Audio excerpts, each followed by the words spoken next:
Big boss house లోకి ఈ రోజు మొత్తం ముగ్గురు హౌస్ మేట్స్ కి సంబంధించిన ఫ్యామిలీలు రాబోతున్నాయి.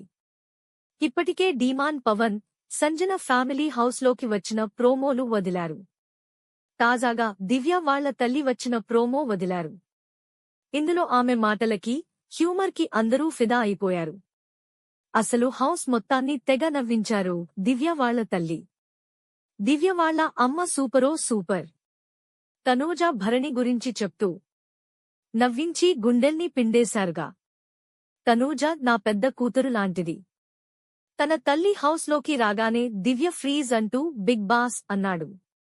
దివ్య మినహా అందరూ రిలీజ్ అనగానే మిగిలిన వాళ్లంతా దివ్య తల్లి గట్టిగా హత్తుకున్నారు. తనూజరీతూ ఇద్దరినీ చాలా ప్రేమగా దగ్గరికి తీసుకున్నారు ఆమె. ఇక తర్వాత దివ్యని దగ్గరికి తీసుకుని అందరితోనూ చాలా కబుర్లు చెప్పారు. చిన్నప్పుడు స్కూల్ నుంచి రాగానే వంటింట్లోకి వెళ్లి వంటలు చేసి నా ప్రాణం తోడేసేది అంటూ తన గురించి చెప్పగానే ఎవరి ఫ్యామిలీ నువ్వు అంటూ దివ్య అల్లరి చేసింది. వీళ్లందరి ఫ్యామిలీ అంటూ రీతూ తనూజని ప్రేమగా దగ్గరికి తీసుకున్నారు దివ్య తల్లి. ఇది చూసి దివ్య అలుగుతుంటే నువ్వు ఎటైనా వెళ్లి కూర్చోపో, పక్కకెళ్ళి ఆడుకో అంటూ ఆమె పంచులు వేశారు. తర్వాత తనూజ గురించి చాలా బాగా మాట్లాడారు.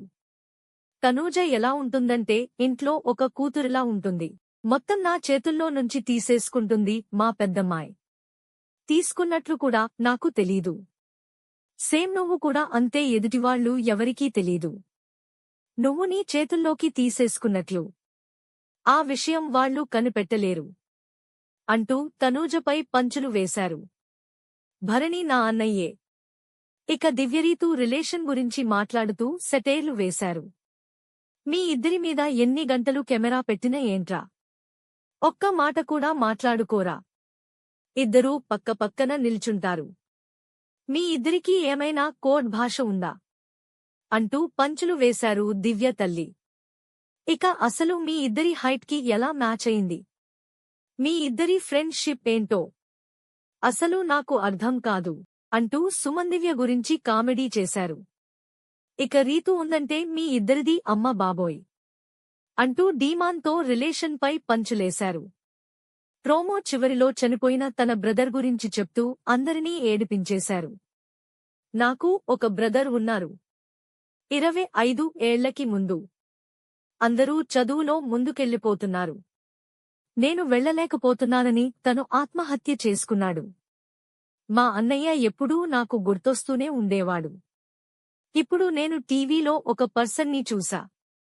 ఆ ఒక్క పర్సన్ నాకు అన్నయ్యలా నిజంగా అనిపించాడు అంటూ ఆమె చెప్పగానే భరణి ఎమోషనల్ అయి ఆమెని హత్తుకున్నాడు.